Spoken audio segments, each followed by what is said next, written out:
దగ్గర అవుతున్నాం. అమెరికాకు సంబంధించినటువంటి స్ట్రాటజిస్టులు ట్రంప్ మీద ఒత్తిడి తెచ్చారు. అరే పిచ్చోడా, అక్కడ మనం కనుక భారత్ని కాదనుకుంటే ఆసియా ఖండం మొత్తం మీద మనం ఫెయిల్ అవుతామని పరిగెత్తుకుంటూ వచ్చి మనకు ఫోన్ చేసి యూరోపియన్ యూనియన్తో 6 నెలల్లో ఒప్పందం చేసుకుంటే పెద్ద పెద్ద కార్లన్నీ కూడా సగం రేటుకి వచ్చేస్తాయి, మన మార్కెట్లోకి వచ్చేస్తాయి. అమెరికన్ కార్లు మనం కొనం కాబట్టి ఈలోపు మధ్యంతర ఒప్పందం చేసేసి మన చేత వాళ్ళ వెహికల్స్ అలవాటు చేపిద్దామని చూస్తున్నాడు. ఇది సింపుల్ స్ట్రాటజీ అతనిది. ఆ వ్యాపారస్తులు ఎప్పుడు ఏం చేస్తాడు, ఇప్పుడు నాకు బాగా గుర్తు, మా ఏరియాలో మార్వాడి షాపులు ఉండేవి. వాళ్ళు ఇట్లాంటి బేరమే ఆడతారు. వాడు మన దగ్గరకు వచ్చినప్పుడు ఆయన ఇది 5 రూపాయలు కూడా కొంటలేదా ఎవడంటాడు, అవతలోడు 3 రూపాయలకి అమ్మిపెట్టేయా చాలని చెప్తాడు. ఇది వ్యాపారస్తుడి బార్గెనింగ్ కెపాసిటీ. గుజరాతీ వ్యాపారస్తుడు మోడీ, గుజరాతీ వ్యాపారస్తుల లక్షణాలు అణువణువున ఉన్నాడు.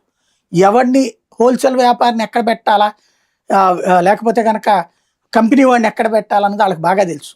ఇక్కడ అట్లాగే కథ నడిపాడు. అమెరికా వాడిని దారికి తెచ్చాడు. దారికి తెస్తే అమెరికా వాడికి ఉన్నటువంటి స్ట్రాటజీ వాడు పడినాడు. ఏమని కొన్ని మనకు అవసరం లేని వాటిని, మనం చెప్పని వాటిని కూడా రాసేసాడు.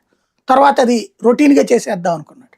మళ్ళీ మోడీ అక్కడ వదిలిపెట్టలేదే, ఏయ్ నువ్వు ఎట్ట మాట్లాడతావురా, మార్చు అన్నారు.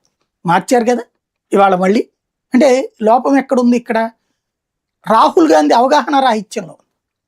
రాహుల్ గాంధీ ఇక్కడ